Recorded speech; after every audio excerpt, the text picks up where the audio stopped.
The Rubber War refers to a crucial economic and political conflict during World War II, primarily driven by the need for natural rubber to sustain the war industries of the United States and its allies. The war involved major efforts to secure rubber supplies from Latin America, especially Brazil, after the Japanese occupation of Southeast Asia cut off access to the world's main sources of natural rubber.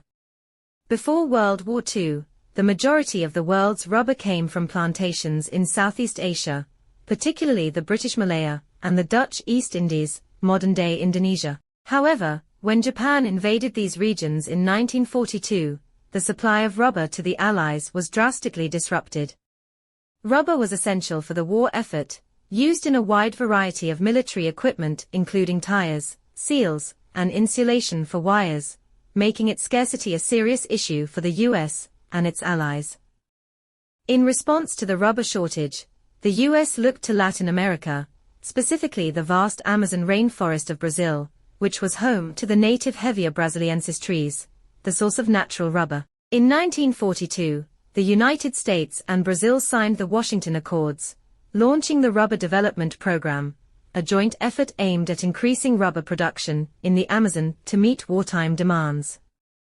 Under this agreement, thousands of Brazilian workers, called rubber soldiers, soldados de borracha, were recruited to collect latex from wild rubber trees deep in the Amazon. The US invested heavily in infrastructure and transportation to boost extraction and export, hoping to compensate for the lost supplies from Southeast Asia. Despite the efforts, rubber production in the Amazon faced numerous difficulties. The working conditions were extremely harsh, as rubber soldiers had to endure tropical diseases, poor living conditions, isolation, and a lack of medical care. Many workers suffered from malaria and other diseases.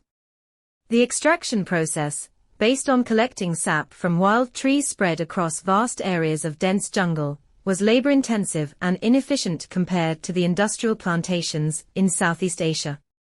This made it difficult to meet the high demand for rubber quickly.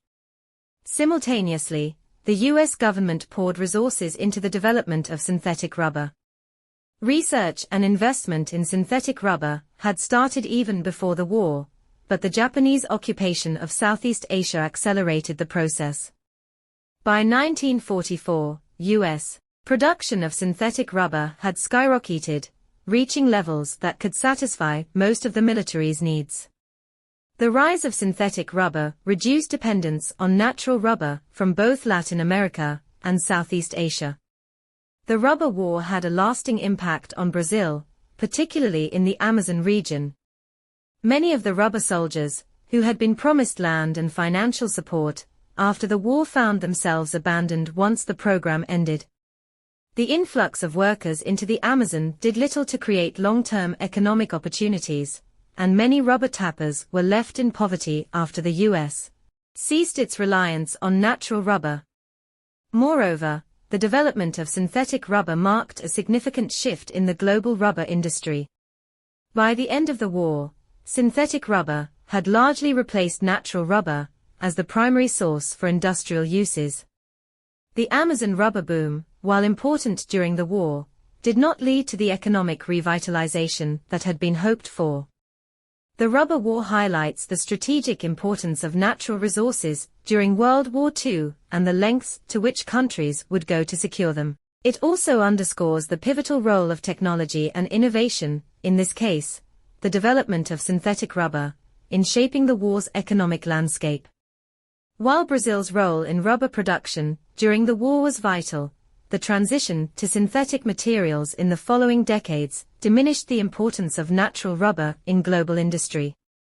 The rubber war remains a key example of how natural resources can drive geopolitical strategies and economic initiatives during times of conflict.